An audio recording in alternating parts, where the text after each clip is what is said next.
Warehouse and operations as a career. I'm Marty, and it has been a bit. Life and careers both are why we work.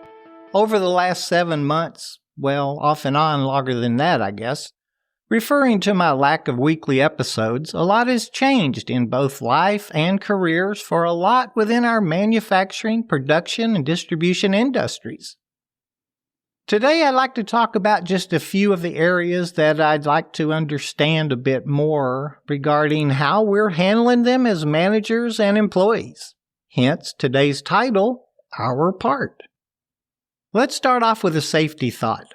As managers, what I'm seeing across the fields that I work with is a check the boxes mentality. And of course, we have to check all those boxes, but we as management have to understand or believe in and know why each box is important to us. We need to educate ourselves. How can we express to and educate our teams and associates to those topics otherwise? And we as associates, we have responsibilities here as well. And I think we need to remember it can be quite lucrative for us too. We've learned over the years that it's not necessarily our hard work that increases our earning potential, but taking on more responsibilities and educating ourselves in other tasks and values. Let me share a few things I asked a group of young supervisors over the last couple of months and was a little surprised at their answers real quick. So it is summer here in the States. It's hot. I'm in Texas. 100 degrees is hot. But I deal with a few accounts in Arizona where 115 and above is hot as well. And even Chicago. There, 90 degrees seems as hot to those residents as the Arizona group does. It's all about acclimatization. Do you sense a definition coming? Acclimatization. The Oxford Dictionary tells us it's the process or result of becoming accustomed to a new climate or to new conditions. No matter what state we're in, when it's hotter than our norm, it's hot and can be dangerous.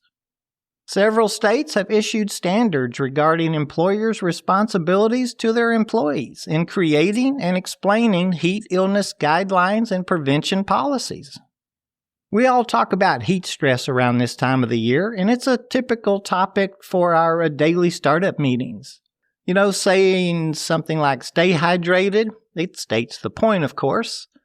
But would taking one more minute and explain the signs of dehydration, maybe showing a urine color chart to our team and explaining how our body will tell us what it needs and pointing out the importance of keeping an eye on each other, while we're in the aisles or on the docks, watching for things like redness and sweating, those things wouldn't hurt either. Are we as executives correctly teaching our managers how to understand the policies and how to teach their supervisors and associates about heat illnesses? From a quick review of startup meetings or safety topics around the nation, I found we needed to put some work in on the topics. As an employee, it's our bodies, our livelihood. If I go home and don't hydrate, go to work and drink sodas or energy drinks all day, I am going to get sick. That's not our employer's fault. We should know what to do anyway. There's right and there's wrong. Following our employer's policies just help with those endeavors. I won't go into detailed specifics on a few others. I think we all get the idea. As employers, we need to have a policy for each danger or task, and as employees, we should think of protecting ourselves and following all safety policies, right? What about things like carrying a razor blade in our shirt pocket? And when working around heavy objects, should we take precautions to avoid dropping them on our toes or wearing proper protective equipment? When working around a machine with a roller component, it's important to keep our fingers away from it. And then lifting. There's a right way and a wrong way. When team lifting is the policy, we should ask a peer for help. All of those examples have an employer and an employee component and responsibility to them. Are you doing your part? One more thought and then we'll move on. I want to bring up first aid, CPR, AED training. You know, that's probably the cheapest, simplest, and most readily available training, life-saving training that there is available to us in the light industrial arenas. Do you have a person trained on each shift? Is there someone trained to support and help your employee or peer for that 3 to 11 minute period it could take for medical help to arrive? If not, please check into it as an employer and as an employee. Okay, moving on. Let's talk about the new hiring process. That's something that's definitely changing. I read this week that 2 of the largest job board companies have filed for bankruptcy. As an employer, we need to be much more communicative. I'm seeing very weak job descriptions, pay ranges that are way too wide, and expectations that are a bit over the top, to be honest. I know it's not possible to answer each uploaded email individually, but your software can do it. Set it up. Don't just leave us hanging. Are we doing our part there? And as employees, we can do a better job communicating as well. I've explained how the hiring agent could be receiving over 100 resumes or answers to every ad they post. Oh, and as a side note here, why do we do the one-click option on the job boards? If we do not meet the stated qualifications, we are not going to be considered for the position. Why waste time and apply? Highlighting 25 openings and submitting doesn't mean we've applied to 25 openings. Where was I? Oh yeah, our recruiter may receive like 100 resumes along with ours. They may be using an ATS or applicant tracking system, a computer program that seeks out keywords, achievements, work histories, and things like that.